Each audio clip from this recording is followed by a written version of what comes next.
After my son's burial, my daughter-in-law gave me 4 weeks to get out, so I left that night. The earth was still fresh on my son's grave when she handed me a deadline. 4 weeks. 4 weeks to leave the house my son had begged me to move into. 4 weeks to pack up 30 years of memories. 4 weeks to disappear quietly. But I didn't wait 4 weeks. I left that night. I suppose I should start at the beginning, before the deadline, before the silence in that house felt louder than grief itself. My name is Harold. I'm 68 years old. And until 3 months ago, I was just a father who believed his son would outlive him. Daniel was my only child. After his mother passed when he was 10, it was just the two of us against the world. I learned to braid hair when he insisted on growing his out like his favorite guitarist. I burned pancakes every Sunday morning until I finally got them right. I sat in the front row of every school recital, every graduation, every awkward teenage performance. He used to say, "Dad, you're my anchor." And I believed anchors were meant to stay. When he married Claire, I tried my best to welcome her. She was poised, polished, always dressed like she had somewhere important to be. Where Daniel was warm and impulsive, Claire was controlled. Calculated, maybe, but she loved him, or at least she said she did, and that was enough for me. In the beginning, she treated me kindly, invited me to dinners, asked about my health, called me Dad, in a voice that sounded practiced but pleasant. Daniel bought that house 2 years ago, a beautiful 2-story colonial at the edge of town. White shutters, wide porch, oak tree in the yard. He insisted I move into the guest suite after I slipped on my porch steps and fractured my wrist. "You shouldn't be alone anymore," he said. "Let me take care of you now." I didn't want to intrude on their marriage, but he wouldn't hear it. He converted the downstairs study into a small bedroom for me, installed railings in the bathroom, even built a bookshelf along the wall because he knew I couldn't part with my novels. Claire smiled through it all. But sometimes, when Daniel left the room, I'd catch her watching me. Not with warmth, with measurement. Small things began to surface. She kept the thermostat lower in my part of the house. She'd sigh when I joined them for dinner unexpectedly. Once, I overheard her say, "It's just temporary, right?" In a hushed but urgent tone. Daniel reassured her, "He's my father." Those words meant everything to me. Then came the phone call. It was raining the day Daniel didn't come home. I remember because Claire was pacing by the window, checking her watch. When the police knocked, I already knew something was wrong. There are moments in life when sound disappears. When the world tilts but your body stays upright. That was the moment they told us about the accident. A highway pileup, slippery roads, instant. Claire collapsed onto the floor. I didn't. I couldn't. If I fell, who would hold her up? The funeral passed like a fog. Black umbrellas, wet grass, strangers offering rehearsed condolences. I stood beside Claire as people spoke about my son in the past tense. My hands trembled the entire time, but I refused to cry. Not there. Not yet. After everyone left, I stayed behind at the grave. I pressed my palm against the damp soil and whispered, "I'm still here, son." I don't know how long I knelt there before Claire called my name from the car. The house felt different without him. Too quiet. His coffee mug still sat on the kitchen counter. His shoes by the door. The indentation on the couch where he always sat. For the first week, Claire and I grieved together in a fragile truce. We ate little, slept less. Sometimes, we sat at the dining table in silence for hours. She cried often, softly, elegantly. I made tea. I folded laundry. I tried to be useful. But by the second week, something shifted. She started closing doors when she took phone calls. Once, I heard her say, "I can't do this much longer." Another time, "It's not sustainable." I told myself she meant the grief. One evening, she placed a stack of papers on the dining table. Insurance forms, property documents. I didn't understand most of it, but she seemed focused, intent. "Daniel handled all of this," she said without looking at me. "Now it's on me." I nodded, feeling suddenly like a guest in a house I'd once been welcomed into. She began redecorating small things. Removing Daniel's framed photos from the hallway. Boxing up his clothes. Clearing his office. It felt rushed. I offered to help, but she declined. "I need to do this my way," she said. Her tone wasn't cruel, just distant. Then, 2 days after the burial, she asked me to sit down. We were at the kitchen table. The same table where Daniel used to carve pumpkins every October. The afternoon light streamed through the window, illuminating dust in the air. She folded her hands neatly in front of her. "I've been thinking," she began. That phrase, so calm, so deliberate, made my stomach tighten. "This house, it's a lot to manage alone." I agreed. It was. And with everything changing, I need space to process. I understood that too. Then she inhaled slowly and looked directly at me. "I think it would be best if you found another place to stay." I waited for her to clarify. She didn't. "I'm not saying immediately," she added quickly. "Of course not. I'm not heartless." That word lingered between us. "But I'll need you to move out within 4 weeks.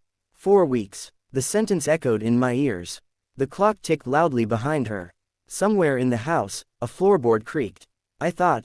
Daniel wanted me here, I managed. Her jaw tightened ever so slightly. Daniel isn't here anymore. There it was. Not anger. Not even resentment. Just removal. I nodded because I didn't trust myself to speak. I felt suddenly smaller, like the walls were leaning inward. She stood and smoothed her sweater. "I hope you understand." I did understand. I understood that I had lost my son. And now, I was losing my home. That evening, I sat in my small room staring at the bookshelf Daniel built. My fingers traced the wood grain. I remembered the way he'd laughed when the first shelf tilted slightly and he insisted it gave it character. 4 weeks. I opened my drawer and found an envelope Daniel had handed me months ago. "Just in case," he'd said with a grin. I never opened it, until that night. As I slid my finger beneath the seal, I heard Claire's voice in the hallway, low, urgent, speaking into her phone. "Yes," she whispered. "He doesn't know yet." My hand froze on the envelope. The house felt colder than it ever had before. And for the first time since my son was buried, I realized the deadline might not be the only thing she was planning. To be continued. After my son's burial, my daughter-in-law gave me 4 weeks to get out, so I left that night. I didn't breathe. Claire's voice drifted through the hallway again, soft but sharp. "Yes, he doesn't know yet," she whispered. 4 weeks is more than generous. The floorboard outside my door creaked. I slid Daniel's envelope beneath my pillow and turned off the lamp. My heart pounded so loudly I was certain she could hear it. Her footsteps paused outside my room, then continued down the hall. I waited until her bedroom door clicked shut before I locked mine, a habit I'd never felt the need to develop before. The house no longer felt like home. It felt like borrowed time. I pulled the envelope back out, my hands trembling. Daniel's handwriting covered the front. "For Dad, only if you ever feel unsure." I swallowed hard and opened it. Inside were several documents neatly folded, along with a letter. The first paper I unfolded bore the header of a law office. I recognized the name immediately.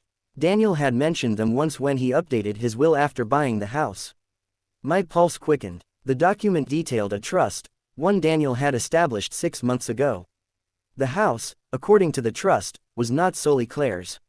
It was protected, half designated to Claire, yes, but the remaining interest secured under a life estate provision, for me. Meaning I had the legal right to live there for the rest of my life. My vision blurred. He had planned for me. He had thought ahead. I unfolded the letter next. "Dad, if you're reading this, something probably feels wrong. I hope I'm just being overly cautious, but I've learned something important about protecting the people you love. I've set things up so you'll always have a place here. Claire doesn't know the details yet. I wanted to explain it to her myself at the right time. Please don't think poorly of her. Grief changes people, but if you ever feel pressured or uncertain, call Mr. Green immediately. The number is attached. I love you, always." I pressed the paper against my chest and finally let the tears come. Daniel had known something, or maybe he had simply been careful. Either way, he had protected me. The realization wasn't comforting, it was unsettling, because if Claire didn't know, then her deadline wasn't based on misunderstanding. It was strategy. I sat in silence for a long time, listening to the hum of the refrigerator downstairs. The faint tick of the hallway clock. 4 weeks. Why 4 weeks? The answer came to me slowly. Probate, insurance processing, time. She needed time for something to finalize. And she needed me gone before it did. I looked around my small room, the bookshelf Daniel built, the framed photo of us fishing when he was 12, the worn leather armchair by the window. I could stay. Legally, I could, but something inside me shifted. I no longer wanted to fight for a seat at a table where I wasn't welcome. I reached for the phone number Daniel had left and dialed it with trembling fingers. A calm, steady voice answered. Mr. Green speaking. I introduced myself. There was a pause, then warmth. Mr. Whitaker, he said gently. Daniel spoke of you often. Hearing my son's name spoken in present warmth nearly broke me again. I explained the conversation with Claire. The deadline. The phone call I'd overheard. Another pause. I was wondering when you might call, he said carefully. Cold washed over me. What does that mean? I asked. Claire contacted our office 2 days after the funeral, he replied. She inquired about selling the property. My hand tightened around the phone. She can't sell it without your consent, he continued. The trust is binding, but she seemed confident. Confident. She doesn't know about the life estate. I asked. She was not informed of the full details. Daniel asked that I disclose them only if necessary. Necessary. It was necessary now. Mr. Green's tone softened. You have every right to remain in that home, Mr. Whitaker. Legally and ethically. I closed my eyes. I don't want to stay where I'm not wanted, I whispered. Silence lingered on the other end. That is your choice, he said finally. But I would advise you not to surrender your rights hastily. There may be other considerations at play. Other considerations. After we ended the call, I sat in darkness for a long time. Claire had been kind once. Or perhaps polite. But the woman I heard whispering in the hallway tonight was not grieving. She was planning. I rose quietly and opened my closet. If I stayed, it would become a war of papers and cold dinners and closed doors. If I left, I would at least leave with dignity. I packed only what mattered. Clothes. Daniel's letter. The photo from the lake. A small wooden clock he carved in high school. Around midnight, I carried my suitcase to the front door. The house was silent. I paused in the foyer, glancing up at the staircase. At the hallway where Daniel used to lean over the railing and shout, "Dad, you're going to be late." My throat tightened. "I'm still here, son," I whispered again. But this time, the words felt different. Not anchored. Free. As I reached for the door handle, a soft click sounded behind me. The hallway light flicked on. Claire stood at the top of the stairs, wrapped in a pale robe, her expression unreadable. "You're leaving?" she asked. Her voice wasn't surprised. It was almost relieved. "I thought I'd make it easier," I said quietly. She descended the stairs slowly, studying the suitcase in my hand. "That's sooner than I expected." Expected. So she had calculated even this. I spoke to the attorney, I added. Her steps faltered, just slightly. "And?" she asked carefully. I met her eyes for the first time without lowering mine. "Daniel made arrangements," I said. The silence that followed was thick. Her composure cracked for just a fraction of a second. "You're mistaken," she replied, too quickly. "I'm not." The mask returned. "Well," she said coolly, "if you're choosing to leave, that simplifies things." Simplifies. There it was again. Not grief. Not sadness. Efficiency. I opened the door. Cold night air rushed in. "You don't have to go tonight," she offered, though there was no warmth in it. "I know," I said. And I stepped outside. But as I placed my suitcase in the trunk of my car, I looked back at the house one last time. The upstairs light flicked off almost immediately. As though she'd been waiting for me to leave. I sat in the driver's seat and stared at the steering wheel. Mr. Green's words echoed in my mind. There may be other considerations at play. Claire wanted the house sold. Quickly. Why? Insurance. Debt. Something Daniel hadn't told me.